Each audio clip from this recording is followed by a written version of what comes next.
Welcome to Penrose Learning, where we make understanding easy. In this video, I will explain how to start playing Assetto Corsa Competizione.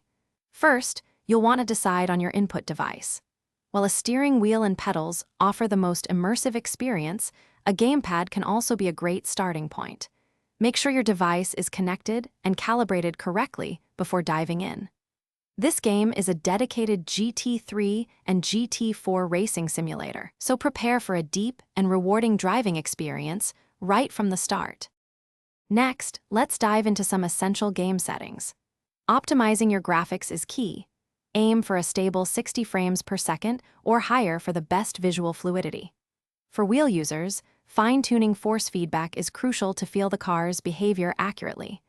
Don't be afraid to use driving assists initially, like traction control or anti-lock brakes, and gradually reduce them as your skills improve. These adjustments will significantly impact your initial driving experience.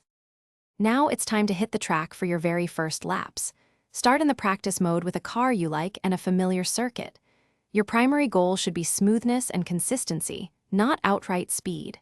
Focus on gentle steering, progressive braking, and controlled acceleration. Try to complete 10 to 15 clean laps, learning the track layout and how the car responds to your inputs. This foundational practice is incredibly valuable. To continue improving, dedicate time to hot lap mode, focusing on one car and track combination. This allows you to push limits and find those crucial tenths of a second.